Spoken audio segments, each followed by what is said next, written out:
Here's everything that I'm starting from seed or transplanting during the month of March. This gardening guide is applicable to all gardeners that have now passed their last average spring frost date. What that means is that you're not expecting freezing temperatures anymore. You might get a couple cold fronts, so to speak, but nothing that's going to drop the temperatures below 40 degrees. Basically, I'm talking about the southern parts of the United States, zones 8 and up. If you don't know your average last spring frost date, you can go to a website called plantmaps.com, you put in your zip code, and it will immediately tell you what your average last spring frost date is. If you're in colder climates like zone 7 and below and you haven't yet reached your last spring frost date, you can still watch this video and get tons of ideas for what to grow this spring. There are two main points that I want to get across about gardening in the month of March. Number one, with each and every passing day, the daylight hours are getting longer, which is great for growing crops, but that also means that every day that passes, the temperatures are rising significantly. The game plan here, if you're in zones 8 and up, is to transition to summer crops. Please do not plant any spring and definitely no more winter crops. It's just getting way too hot and it's going to cause those crops to just bolt. Number two, we're going to experience an increased pest pressure. This always happens in spring. All the pests in your garden are basically repopulating. They're waking up after winter, they're laying eggs, their populations spike very quickly. In April and May, I tend to see a lot of aphids, stink bugs, worms, and squash bugs. I tell you this to be prepared. Plant as many trap crops as you possibly can. Some ideas for trap crops include nasturtiums for the aphids, sunflowers for any kind of stink bug. Some other ideas are zinnias, marigolds, and fennel. And lastly, have your organic treatments ready. I really like to use BT or spinosad when it comes to anything that has to do with worm damage. So just have them handy, that way you're prepared. As soon as you start seeing worm damage, start applying those treatments, because every day that goes by, that worm population is increasing, which will require more treatments. And just so you know, you can find seeds for any of the crops that I'm about to mention on my website, jarrahsgarden.com. First up, we have beans, all sorts of beans, bush beans, pole beans, winged beans. It's now time to start direct sowing seeds for your beans. Some of us have issues when it comes to direct sowing seeds for like beans and corn because maybe your soil is too moist and the seeds rotted out, or maybe you have some critters that like to dig them out and eat them up. If that's your situation, then you can actually sow these seeds in 72 cell seed trays and basically make your own little plugs. You would just have to transplant them into your garden about 3 weeks later. And if you're gonna ask me what is my favorite variety, as of right now, I really do like the rattlesnake pole beans. It's nice that it's a vining bean. That means when it's time to harvest, I don't have to bend over to collect the beans. It's also a very productive variety that withstands a wide range of conditions. The pods are thick, juicy, and they are very beautiful. They have purple streaks on them. It's time to start direct sowing seeds for cucumbers, zucchini, any kind of pumpkins, or big vining squashes. These types of crops are really easy to just direct sow the seeds. I like to make kind of like a mound, that way I don't forget that the seeds are there. Just make sure you keep them nice and watered. They usually germinate pretty quickly within like 5 to 7 days. This particular variety right here is Tahitian squash, and it's one of my favorites if you're looking for something that's similar to butternut squash. If you deal with a lot of squash bug damage, then I highly recommend you grow anything that's in the Cucurbitaceae moscata family, because they have extra hard vines and stems, so it's harder for the squash vine borer to get inside of them. And a perfect example of the moscata family is the Seminole pumpkins. If you haven't tried growing it, please grow it at least once. It's absolutely one of my favorites. As far as cucumbers, I recommend China Jade if you're looking for something for fresh eating and like to put on your salads. If you want to try pickling cucumbers, then I recommend Boston pickling. Another crop you can start growing right now is corn. I really like to start corn in the 72 cell seed trays, and I have YouTube videos about that process because for whatever reason I get really spotty germination whenever I direct sow the seeds. The biggest points I would say about growing corn is one, it needs a lot of nitrogen, so be prepared with fertilizer.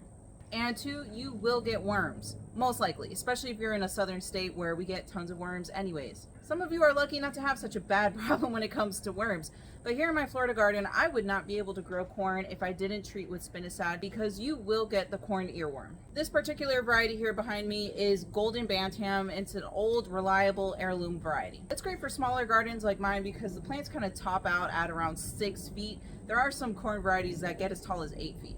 For any of the corn varieties that are 6 feet or shorter, you can kind of space them a little bit closer together and really get a nice big harvest, especially if you're like growing in raised beds like me.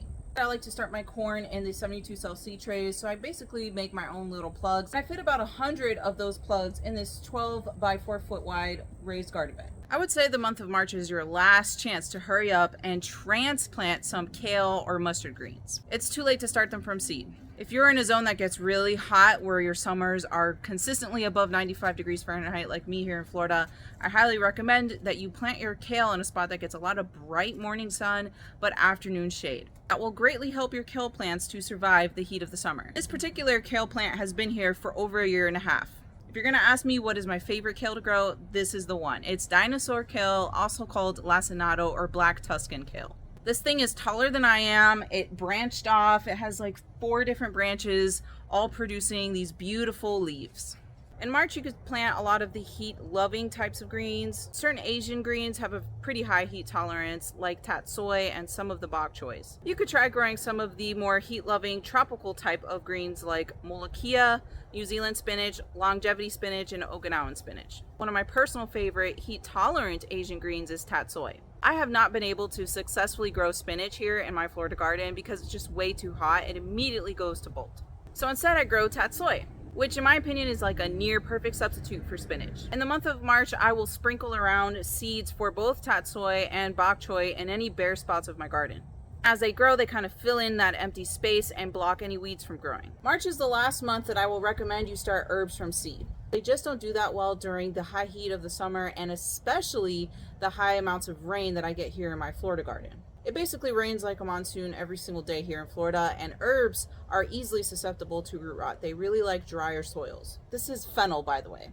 Not only do I like to eat fennel, but it's a host plant for the black swallowtail butterflies. If your herbs struggle through the summer, then try growing them in pots that you can easily bring indoors or move into a more shadier spot. Also, planting them in pots or containers, or even better, grow bags, is great for herbs because grow bags dry out very easily and it will help keep that soil on the drier side. March is the last month that I recommend you hurry up and get some transplants in the ground for peppers, tomatoes, and eggplant.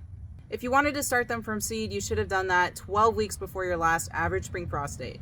The goal with these types of crops is to harvest everything before summer comes. When temperatures are consistently above 90 degrees Fahrenheit, that can mess up pollination, so you're not going to get any kind of production anyways. Also, all the extra heat and rain bring in tons of diseases and pests, which really put a strain on your tomatoes, peppers, and eggplants. We can also start direct sowing seeds for watermelons, cantaloupes, and any other kinds of melons. The goal for me is to get any kinds of melons in the ground as soon as possible so I can harvest before summer comes. I find that I'm more successful growing these types of crops in the spring when the temperatures are a little bit more moderate and we don't get tons and tons of rain. When you have a lot of excess moisture and rain, it causes the melons to swell up with more water and less flavor. Sometimes the melons can even split because they just absorb so much water at one time. And yeah, melons do like a consistent amount of water, but they don't like to be drowning in water, which happens here in my Florida garden during the summer. March is also a great time to start seeds for okra or direct sowing seeds for cowpeas, southern peas, black-eyed peas. I really love growing the southern or cowpeas, not just because they taste awesome, but they are a trap crop for aphids. My personal favorite are the pink-eye purple-hulled peas because 1, they're just simply gorgeous, and 2, when you cook them, they have a very buttery and creamy consistency. Let's talk about crops that are a little bit more on the tropical side. Definitely only plant these if you are past your last average spring frost date. I'm talking about things like loofah, moringa, Thai double blue butterfly pea, and roselle. Loofah needs to be planted like as soon as possible because it does require a period of about 6 months of nice warm temperatures to go from seed all the way to finally harvesting your dried out loofah gourds, if you're growing them for the sponges anyways.